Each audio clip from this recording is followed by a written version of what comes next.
comment aller de l'avant et bon sang, ne plus perdre son temps, ne plus tourner en rond. Chaque seconde qui passe, prenez conscience de cela. C'est pas de la motivation à 2,50 $, ce que je suis en train de vous dire. Chaque seconde qui passe, c'est terminé ces 2 secondes. Et la seule personne qui va vous rendre prisonnière de ne pas profiter de ces 2 secondes, c'est vous-même. Mais écoute Franck, moi, c'est facile pour toi peut-être, parce que moi j'ai ça et ça comme problème, j'habite ici. On peut tous, à notre niveau, écoutez-moi bien, et c'est sûr qu'on ne s'est peut-être jamais rencontrés, vous et moi.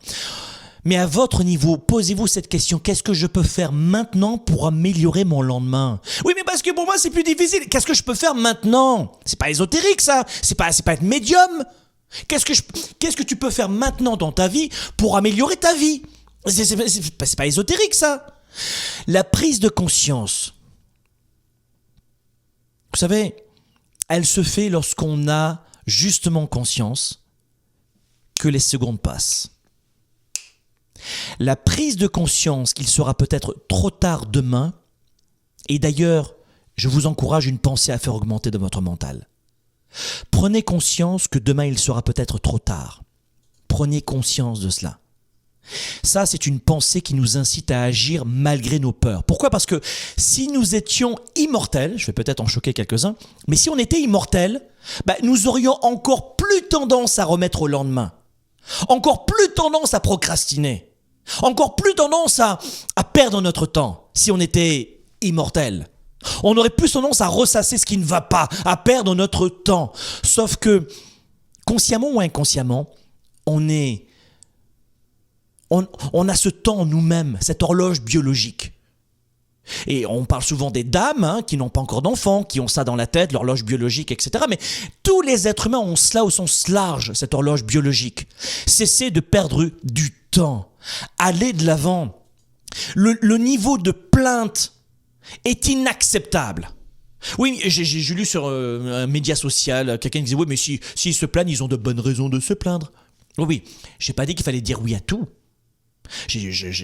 On l'a dit tout à l'heure, parfois il faut savoir vider son sac, oui, mais passer son temps à perdre son temps en geignant, en blâmant, c'est une perte de temps. C'est pas parce que vous allez ronchonner, vous engueuler avec quelqu'un que ça va toujours être la meilleure solution.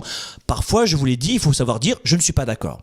J'arrête, stop. Mais de perdre son temps et d'énergie dans les combats, dans la négativité, dans la complainte, c'est une perte de temps. Est-ce que ça vous apporte quelque chose depuis 10 ans que vous faites ça? Si vous le faites, depuis 10 ans, qu'est-ce que ça vous a apporté? Vous en êtes où aujourd'hui dans vos finances? Vous gagnez combien? Quel est l'état de votre santé, de votre corps, de vos émotions, de vos relations avec les autres, de vos affaires, de votre carrière? Vous en êtes où aujourd'hui? Satisfait? Parfait. Parfaitement satisfait? Super. Mais dans quel département de votre vie vous n'avez pas adopté cette stratégie positive de dire « Ok, bon, je suis pas tellement d'accord avec ce truc, je vais pas perdre 20 ans là-dessus, ok, je passe au niveau supérieur. » Aller de l'avant, ça veut dire ne plus ressasser ses problèmes. Aller de l'avant, ça veut dire ne plus ressasser le passé, les ombres du passé. On a tous un passé, si on le veut, douloureux. Si je me mets sur une table d'un psy maintenant, je peux passer 20 ans à expliquer au psy ce qui va pas dans ma fucking de vie, ce qui n'allait pas dans le passé. Oui, mais c'est important d'en parler, parce qu'une fois que tu en as parlé, tu te sens beaucoup mieux. Oui, on va passer 5 ans là-dessus. Je vais perdre mon temps, moi, là-dessus. Alors, s'il y a une forte névrose, une pathologie, d'accord. Il y a des médecins qui sont là pour vous aider. Mais la plupart des gens ne sont pas malades. La plupart des gens sont malades surtout d'un mauvais réflexe. Vous devez vous libérer peu à peu de ces obstacles. Des obstacles à votre succès. Je ne sais pas ce que ça veut dire pour vous, réussite, succès, bonheur. J'en sais rien. Si vous voulez plus d'argent, réussir dans votre carrière... J'en sais rien, mais peut-être que le message que je suis en train de vous donner maintenant, là, vous me regardez là en ce moment, et peut-être qu'il y a quelque chose à prendre dans ce que je suis en train de vous dire maintenant. Oh bah non, c'est de la connerie, non. Continuez à vous fermer aux choses. Continuez à ne pas vous poser les bonnes questions. Continuez dans les mêmes stratégies et dans 10 ans, vous aurez la même vie. Pour changer sa vie, pour avoir plus, il faut déjà changer ses pensées, sa façon d'agir. Ça signifie quoi? Ça veut dire que pour un leader et un entrepreneur, si vous voulez plus demain, vous devez changer aujourd'hui, dès maintenant. Très peu de choses, mais dès maintenant. Cela signifie que vous devez prendre votre vie en main. Cela signifie que vous devez cesser d'être à côté de votre vie. Retenez cette expression. vous devez cesser d'être à côté de votre vie. Ça veut dire que vous devez reprendre votre vie en main et comprendre que la plupart des choses que vous déclenchez dans votre vie, vous les déclenchez. Alors que peut-être, et je ne sais pas, je ne veux pas vous juger, mais peut-être que jusqu'alors, vous aviez tendance à croire que tout le malheur venait des impôts, de la société, des voisins, et que c'était toujours la faute des autres. Oh, ou de tous ces gens riches, c'est facile pour lui parler. Les riches, c'est facile pour eux de parler, c'est facile. Des sortes de clichés, mes amis, mais ouvrez vos oreilles, votre cœur et votre envie de retrousser les manches. Certaines personnes sont inhibées, sont tellement inhibées, sont tellement rongés par le manque de leadership, de confiance, ou même de clarté, ou encore la plupart des gens sont mal entourés, d'éléments toxiques, de personnes toxiques. On pense comme les gens qui nous entourent, mes amis, mais on n'a pas le courage d'eux. La plupart des gens ne savent même plus qui elles sont. Elles sont tellement dans le brouillard qu'elles ne savent pas comment s'y prendre, même pour l'étape supplémentaire. On avait la semaine dernière un jeune homme qui était, c'est vrai, dans une baisse d'énergie forte, peut-être une déprime saisonnière, mais qui me disait « rien ne va ». Et je lui demandais, alors évidemment j'ai été provoquant avec lui pour créer une étincelle, mais rien ne va dans ma vie. Je lui disais « mais répétez cela, rien ne va, rien ne va, rien ne va ».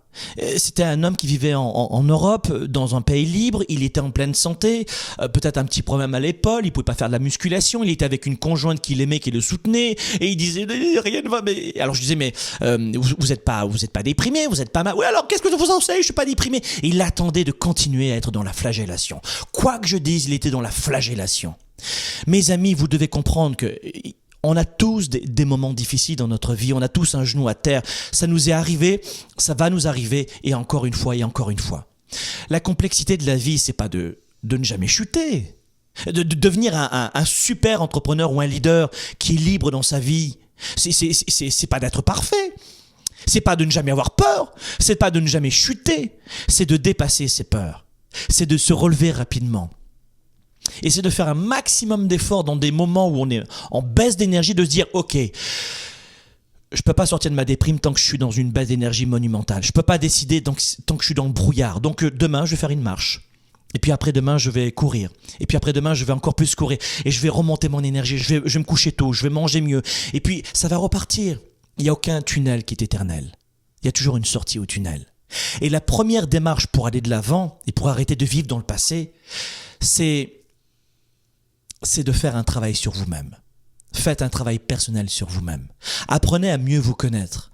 Apprenez à identifier vos forces, vos talents, vos atouts, ce qui fait de vous quelqu'un d'exceptionnel. Essayez faites tout pour voir dans quel domaine vous êtes exceptionnel. Apprenez à débloquer, ensuite en numéro 2, le frein à main. Apprenez à débloquer ce frein à main de vos pensées négatives. Et à explorer surtout vos peurs. Faites face à vos peurs. J'ai peur de ne pas avoir d'argent, j'ai peur de dépendre de mon conjoint, de mon conjointe, j'ai peur de quoi vous avez peur. Faites cela comme travail. Et vous savez que dans le programme de coaching Spark que nous avons en ce moment, dans les préinscriptions en ce moment, et c'est une fois par an, les préinscriptions sont gratuites. C'est un programme de coaching de leadership qui dure 7 mois. Et dans le programme de coaching Spark, on travaille sur tous ces aspects. Vous savez, si aujourd'hui vous continuez de penser que c'est la faute des autres et que vous êtes victime d'un manque de chance, je sais que ce que je vais vous dire va vous choquer, mais vous êtes à côté de la plaque. Comment aller de l'avant et se libérer de toutes ces pensées négatives, liées notamment au passé? Eh bien, c'est à vous d'agir. C'est à vous de travailler sur vous-même. Le manque de confiance, le manque de leadership sont des obstacles à votre besoin de progresser. Idem pour celles et ceux qui sont perfectionnistes. On le voyait tout à l'heure en début de cette émission avec une belle personne encore. Si vous êtes quelqu'un de perfectionniste, mais vous êtes en train de scier la branche sur laquelle vous êtes assise, des personnes qui ne s'accordent aucun droit à l'erreur. Et puis, il y a aussi le brouillard mental, le manque de confiance ou la rigidité mentale. Tout ça, ça cache d'ailleurs, vous le savez, selon les psychologues notamment, un profond sentiment d'infériorité sur nous-mêmes. Mais vous n'êtes pas inférieur aux autres. Vous n'êtes pas inférieur aux autres. Vous êtes simplement différent. Peut-être que moi, en mathématiques, je suis nul, par exemple. Ça, c'est vrai. Moi, je suis pas du tout un homme de chiffres. Je suis pas micro non plus. Je suis macro et je suis pas chiffre. Ah ben, je vais dire, je suis pas bon en mathématiques, j'y arriverai jamais. Les comptabilités, tu sais quoi? J'ai un super comptable. On est entouré de gens qui le font à ma place. Voilà. On n'a pas de sentiment d'infériorité. Vous n'êtes pas inférieur à quelqu'un d'autre. C'est inacceptable d'avoir cette pensée dans la tête. Personne n'est inférieur à qui que ce soit. Oui, Vous savez qu'il y a des gens qui ont plus réussi que d'autres.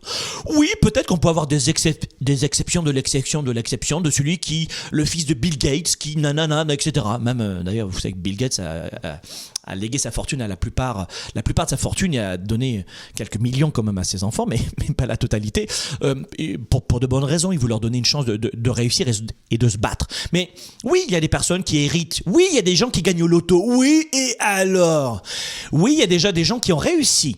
Mais ce que vous voyez, c'est la réussite des gens, pas le parcours qu'ils ont traversé.